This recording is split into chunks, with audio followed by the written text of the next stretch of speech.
Hey, what's up, everyone? Today I want to talk about lead generation, building up a network, and also follow up. So, those are three huge topics. I'm not going to get crazy into detail with them because I can almost split up each one of those topics into like a 30-minute video alone, if not more than that. So, throwing them all together, the reason that I put all of them together is because they all come down to getting clients.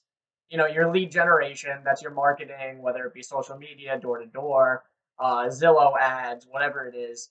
Your networking, another way of getting clients, and follow up, how you actually get those people and then make them clients. Okay, so not just getting contacts, which is all of your lead generation, but actually turning those leads into clients. That all comes in the follow up. So let's start at square one, your lead generation. How are you going to get someone's number? In order to make someone a client, you need to have the contact information. How are you going to get it? And there's a million different ways to do it. Maybe not a million. There's a lot of ways to do it. And the way that works best for you is totally up to you.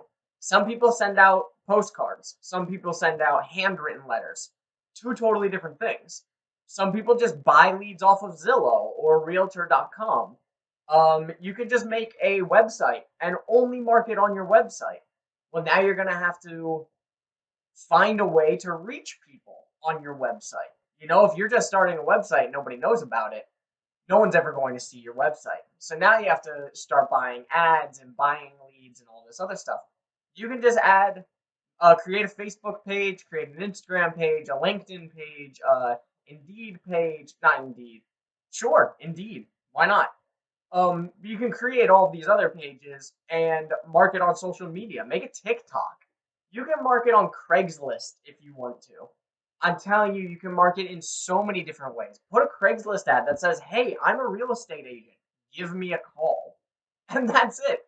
Someone might give you a call. You just never know. But there's just a million things that um, is going to allow you to get someone else's contact information. You just need to reach as many people as you can and have them give you a call. Now, there's also ways where you don't have them call you, and that's how you receive their information, but instead you actively go and collect someone's information. One of them, like I mentioned, is LinkedIn. LinkedIn is a website that I absolutely love. So, LinkedIn is filled with professional people, all in the ages. I think it ranges from like 23 to 45 is like the main age range on LinkedIn. So those are all people that are buying houses. It's not like Facebook where Facebook has 12-year-olds on it, where you're just wasting your time with all of those views. You're on LinkedIn, you're talking to the people that are actually going to buy your house. You're also talking to professionals, people in professional businesses that are making money, that are going to have money to actually buy houses.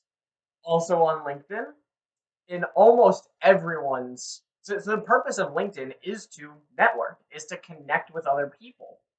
Um, so when you go on LinkedIn, you go on someone's profile, you go to their contact information, it's almost always public. That's a secret. That's a huge secret that no one knows. Nobody thinks about that. LinkedIn is just, it is so public. So many people have their email address, their phone number, their birthday on it. Well, now I can go on LinkedIn. I could go scroll through all my contacts, add everyone's birthday, and send a birthday card out all the time. Guess what real estate agent they're going to call when they want to sell their house? The real estate agent that sends them a birthday card. That's who they're going to contact. So LinkedIn is a great resource for you. It's a great resource. So let's get away from lead generation because again, we can go, or no. So we want to go to active lead generation. How are you getting someone else's contact information? Not just you putting your information out there and having them contact you, but how are you going to get their information? Like I said, LinkedIn is one of them. Another big one, which people are really afraid to do, is going door to door. What do you do when you go door to door? I already made a video on this before because door to door is one of my favorite ways to lead generate or to ways to generate leads. Because you go to someone's door, you're yourself. You're not just a name on a screen that says real estate agent with a phone number. You could tell them, show them who you really are. So you can get personable with the person, and now they're going to remember you. When you're at the door, you can also ask them, hey, listen, I know that you're not ready to sell your house right now. I know you're not ready to buy a house right now. I know you're not ready to move right now. It'd be 1 in a million chance that I knock on your door the day you're ready to sell. But I know that you're probably going to want to sell eventually. Even if it's in 5 years or something, here's my card. I would love it if you contacted me. And you know what? What would your number be? Just so that I have it, I'll keep you updated on what your house is worth. What would be the best phone number to reach you at?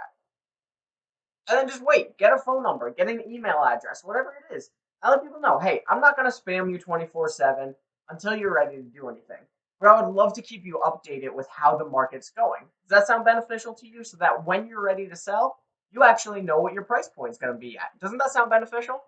But yeah, it does make sense. I might not be ready now, but in a few years when I'm ready, it'll be nice to know what my house is worth at that time. Exactly, exactly. So what's the best email address I can reach you at? Now you have their information. Now you don't need to wait and hope that they're going to call you. Now you can give them a call once every other month, once every 3 months, once every 4 months, whatever it is that you do, whatever your system is. Or you can send them an email, hook them up with a neighborhood alert that just says, hey, there's a house for sale in your neighborhood and it's selling for this amount. Your house is similar. You can set up stuff like that depending on what your CRM is like and depending on the programs you use. So use that.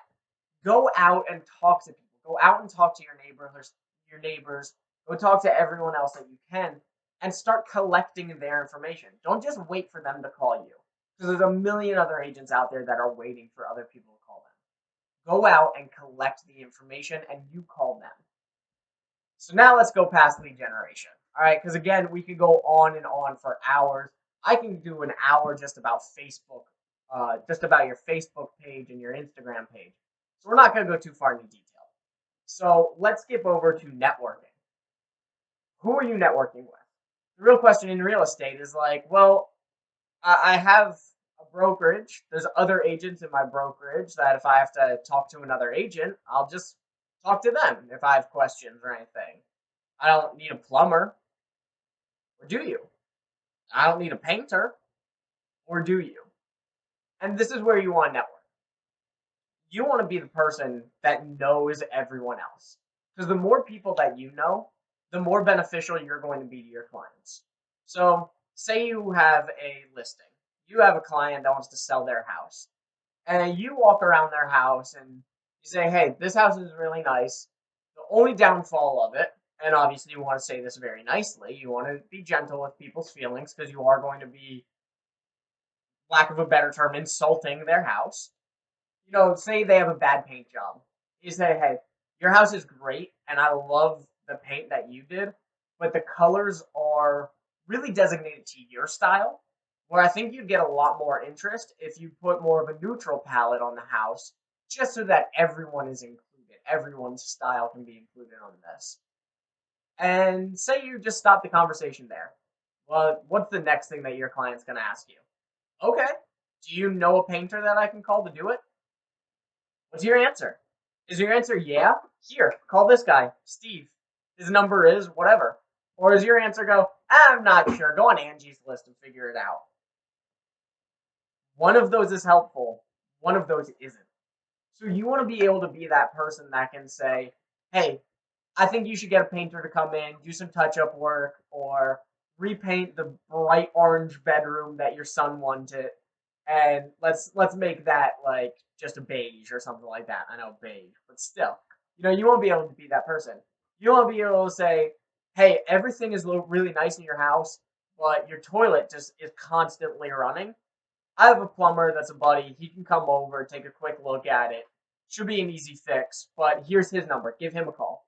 Or, hey, you have 2 light switches that don't work. Listen, I don't want to mess with electricity. I don't know if you feel comfortable changing a light switch, but I do have a buddy that's an electrician. Here, give him a call. He can come over and do it real quick. He's very quick with it. I'm sure he can come over tomorrow for you. Obviously you want to have that relationship with your electrician if you could say that. Don't lie to him.